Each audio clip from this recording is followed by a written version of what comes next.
প্রতি বছর এই দিনে আদিবাসী জনগোষ্ঠীর অধিকার, সংস্কৃতি ও জীবনের মান উন্নয়নের লক্ষ্যে বিশ্বব্যাপী দিবসটি পালন করা হয়। এবারের প্রতিপাদ্য আদিবাসী জনগোষ্ঠী এবং কৃত্রিম বুদ্ধিমত্তা, অধিকার রক্ষা, ভবিষ্যৎ গঠন। এই বিষয়ে দর্শক আরও খবর জানাতে আমাদের সাথে রাঙামাটি থেকে যুক্ত হচ্ছেন সহকর্মী উচিংছা রাখাইন। উচিংছা, আজ যেহেতু বিশ্ব আদিবাসী দিবস, সেখানে কি কি আয়োজন রয়েছে জানাবেন। বর্ণাঢ্য শোভাযাত্রায় কারা অংশ নেবেন এবং নিজেদের অধিকার নিয়ে কি বলছেন সেখানকার মানুষ? লেনি, আসলে আপনি জানেন যে আজকে হচ্ছে আন্তর্জাতিক আদিবাসী দিবস। সে উপলক্ষে কিন্তু রাঙামাটিতে হচ্ছে আজ সকাল 9টা কিন্তু পৌরসভা প্রাঙ্গণে জমায়েত হবেন। এরপরে 9:30টার দিকে আলোচনা সভা রয়েছে।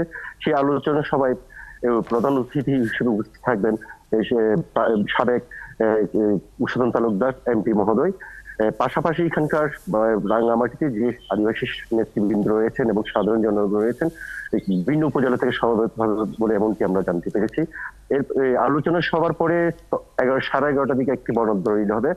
কিন্তু এখানকার যে আদিবাসী নেতৃবৃন্দরা বলছেন যে বিশেষ করে পার্বত্য চট্টগ্রামের যে ভূমি অধিকার এবং হচ্ছে সাংবিধানিক স্বীকৃতি, আদিবাসী সাংবিধানিক স্বীকৃতি না পাওয়া এবং সেখানকার যে শান্তি চুক্তি, পার্বত্য শান্তি চুক্তি না হওয়ার এখানকার মানুষের যে আদিবাসীদের যে হতাশ, ওনারা বলতে চাচ্ছেন এই শান্তি চুক্তি, পার্বত্য শান্তি চুক্তি না হওয়ার কারণে এখানে পার্বত্য চট্টগ্রামে যে একটি ওই সমস্যা দেখা দিয়েছে বিভিন্ন পক্ষ বিপক্ষ এবং ভ্রাতৃঘাতী সংঘাত, যদি শান্তি চুক্তি পূর্ণাঙ্গ বাস্তবায়ন তাহলে হয়তো সেই ভ্রাতৃঘাতী সংঘাত আর হবে না, এমনকি আমাদের জানিয়েছে। তবে যে এই বর্তমান যে উদ্বোধনের এই সরকার আমলে, যেহেতু এই সরকার আমলে ওনারা ভারতের যারা নেতৃবৃন্দ রয়েছেন ওনারা চাচ্ছেন হচ্ছে এবারেই হয়তো আশা করছেন এবারে পূর্ণাঙ্গ শান্তি চুক্তি এবং ভূমি অধিকার এবং সাংবিধানিক স্বীকৃতি এমনটি পাবে বলে এমনটি প্রত্যাশা করছে এখানকার সেই আদিবাসী নেতৃবৃন্দরা।